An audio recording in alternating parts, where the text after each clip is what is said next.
Answer বিডিপির আইডিয়াটা এই এক্সারসাইজের পর থেকে আসে, যে আনসার এবং বিডিপি ট্রেনিং করার মাধ্যমে আমি আমার দেশে স্বল্প শিক্ষিত ইয়ুথদেরকে এবং পরবর্তীতে এটা মেয়েদেরকেও করানো আমরা ডিফেন্সিভ ফোর্স হিসেবে আস্তে আস্তে তৈরি করব।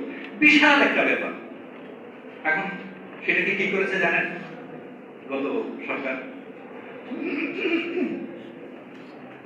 19,000-এরও বেশি লোককে গত 10 বছর ধরে আনসারে একেবারে থানা পর্যায়ে চিঠি দিয়ে যে তোমরা ছাত্রলীগের 10 জন লোক করে দাও, একেবারে ছাত্রলীগের ক্যাডার, কোনো কথা নেই, ওদেরকে এনে আনসারদের ভর্তি করা হয়েছে, অন্যদের নামই নেই, আসাও দরকার নেই।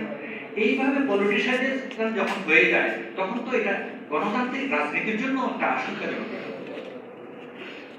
সো এইভাবে অপারেশন আয়রন শিল্ডের মাধ্যমে আনসার বিডিপি একটা একাডেমি প্রতিষ্ঠা করা হলো, লোকদেরকে বেছে বেছে আনা হচ্ছে। এই যে আনসার এখন এসে বিদ্রোহ করতেছে, এটা এরা এক সময় কিছুই পেত না। তারপরে আরেকটা জিনিস আপনারা জানেন কিনা জানি না, পুলিশের মধ্যে আর্ম পুলিশ ব্যাটালিয়ন বলে একটা জিনিস জিয়াউর রহমান প্রবর্তন করলেন। শুধু ওই চিন্তা থেকে এরা অনেকটা আর্মি স্টাইলে থাকে, পুলিশের স্টাইলে, যাতে করে আমাদের ক্রাইসিস পিরিয়ডে এদেরকে আমরা আর্মির সাথে কাজ করতে সমন্বিত করতে পারি, আমার স্ট্রেংথটা বেড়ে যায়।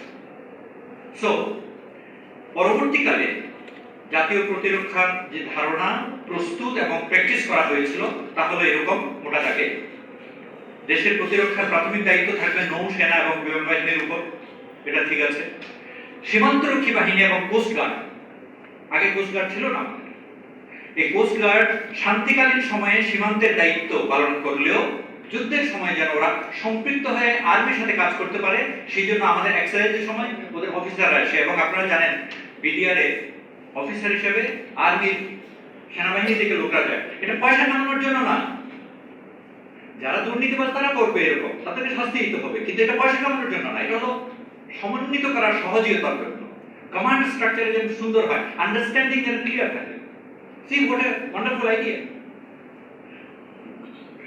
3 নম্বর হচ্ছে পুলিশ, যেমন আর্ম পুলিশ ব্যাটালিয়ন সহ শান্তিকালীন সময়ে দেশের আভ্যন্তরীণ শান্তি শৃঙ্খলা রক্ষা করবে এবং যুদ্ধকালীন সময়ে সেনাবাহিনীর সাথে সমন্বয় রক্ষা করে দেশের প্রতিরক্ষার কাজে অংশগ্রহণ করবে পুলিশ।